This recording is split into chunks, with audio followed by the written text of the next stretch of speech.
This is KGW News at Sunrise. Hey, good morning, everyone. Thanks for getting up with us on this Saturday morning at 6 a.m. I'm Tim Gordon. And good morning, I'm Christelle Kumway. This morning on Sunrise, we're tracking the aftermath following days of heavy rain in the Northwest. An update on areas hardest hit by the flooding.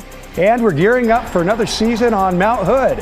How busy they expect to see the slopes this winter. But first, let's check in with Chris McGinnis for a quick look at the forecast. Chris. Good morning, guys. 3.66 inches of rain in 2 days here at our downtown studios at KGW. All right, the rain is out, and in its wake, fog. Look at this. This is the live look right now from our Wells Fargo sky camera.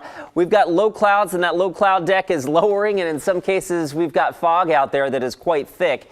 It's 49 last check at PDX, and the visibility right now at PDX is down to 3/4 of a mile. It's down to a 1/4 mile right now in Hillsborough. It's not bad everywhere, but the fog is filling in locations where the sky cleared just a little bit last night. Case in point, along the mouth of the Columbia River, up the lower Columbia Valley, up towards, into Cowlitz County. And then there are some pockets of fog along the I-5 corridor heading down towards Salem as well. So for that reason, a dense fog advisory is in effect pretty much from Longview south to Salem through 9 o'clock. Again, not bad everywhere. The fog will probably move around a little bit, but it will be a foggy morning for some of us.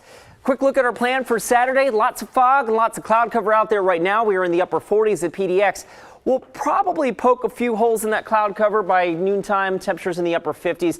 And there's a slight chance of a late day shower. Better bet that wet weather arrives this evening. More on that, your Sunday forecast and the week ahead. It's just a few minutes. Christelle? Awesome. Thanks, Chris. And as Chris says, the rain maybe have stopped for now, but many people will feel the impacts well through the weekend. We saw flooding everywhere from Portland to the coast. Yeah, we sure did, but that's not the only concern. KGW's Alma McCarty has more on what we can expect in the coming days. On Friday, near constant rain turned into even more of a headache for many. Some of those complications remain. The coast, especially near Tillamook and Lincoln City, is seeing some of the worst flooding right now. This is video from earlier today of Highway 101 submerged. Nearby, the town of Otis, an old out-of-service fire truck was almost completely underwater. Further inland in Gaston, drivers plowed through flooded roadways. Fields close by turned into swamps. In Beaverton, signs warned drivers not to pass through. South Johnson Creek overflowing. Oregon State Parks tweeted that Ecola State Park will likely be closed into next week, the heavy rain causing a sinkhole beneath the road. While the Forest Service shared this picture, they're reporting Multnomah Creek is flooded, submerging the walkway from the I-84 parking lot to Multnomah Falls, closing this access. A couple hours to the south, ODOT is alerting drivers to a road closure due to a rock slide and cleanup on 138 West. Yeah, this is an area where we often have rock slides, and we monitor it, and we've been actually scaling the area, removing loose rocks over the summer and other times of the year. Officials say the road will be closed until Tuesday, with crews carefully working round the clock to remove the rocks. We say if it's moved once, it has a high potential for moving again. Closer to home, Scott Burns, a geology professor with PSU, says experts are keeping a close eye on all types of landslides this time of year. Everything is saturated. This is the time of the year all the way through until April, May.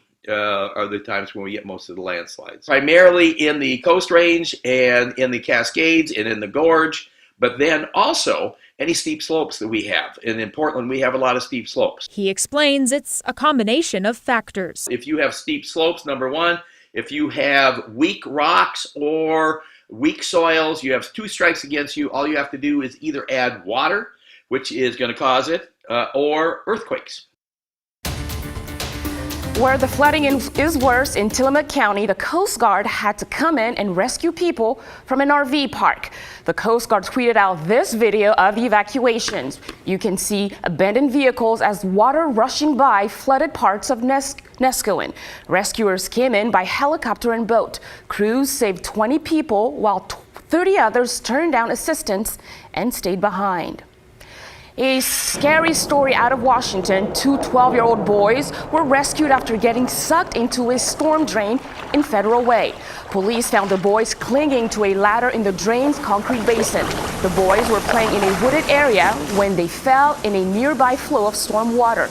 They were then sucked into a drainage tube and pulled into the concrete overflow area. The boys are okay and say they are grateful for the first responders who saved them. One boy had a cut on his leg, the other wasn't hurt. And other headlines we're tracking this morning. A suspect is in custody after critically injuring a state trooper. Oregon State Police tell us the trooper is John Jeffries. Now, this happened after a pursuit on Highway 30 near St. Helens Thursday night. We now know that the suspect was fleeing an incident in Longview, although OSP has not told us yet what happened in the Longview area to initiate that chase. The Columbia County Sheriff's Office says the suspect rammed an Oregon State Police car, then that car hit Trooper Jeffries. Jeffries is still in the hospital in critical condition this morning. Meanwhile, Portland police are investigating a crash on I-84. It happened just after 10:30 last night near Northeast 122nd.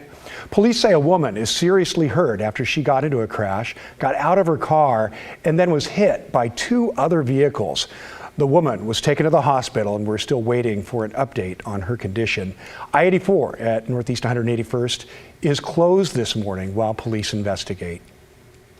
Well, with all the rain and flooding we've had over the last couple of days, state and federal agencies are asking people to avoid parks and landmarks from the coast to the gorge, at least through the weekend. We know Ecola State Park on the coast is closed after a sinkhole appeared in the road there. Devil's Lake State Park campground in Lincoln County is flooded and closed. And Multnomah Creek is also flooded, and that's blocking access to Multnomah Falls. Well, a dog is recovering after a cougar attacked her earlier this week in Lebanon. 6-year-old Molly was staying at what her family calls her vacation home at the time. Stephen Weintwab was taking care of her when he heard a yelp. He ran to the backyard and saw Molly 15 feet up a tree. Then he realized a cougar was up there with her. That's when he grabbed his rifle. It happened so fast, I didn't have time to be afraid or anything. I just, it was kind of like a motherly instinct or something. You're just going to save your baby. We'll run over there and just look up and fire a couple shots at the cougar, and then both of them just fall down out of the tree. Literally raining cats and dogs. I mean, it's not funny, but that's what it was. The cougar ran off. Molly is now getting treatment at Dove Lewis in Portland. She should be able to go home soon. Well, a major change in Rip City. The Portland Trailblazers announced that Chris McGowan has stepped down as president and CEO. He held the role for nearly a decade, handling the business side of the team.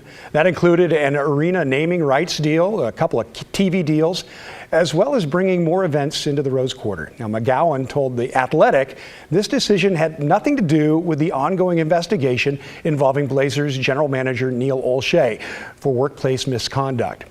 McGowan said his contract was expiring, and this was the right time to pursue other opportunities. Dwayne Hankins will take over as president of business operations. Now, the pandemic has had a huge impact on companies, shutting some down for months. But now this facility in the Pacific Northwest is back open. Coming up next, how they hope to make a difference in the environment by replacing plastic products with straw.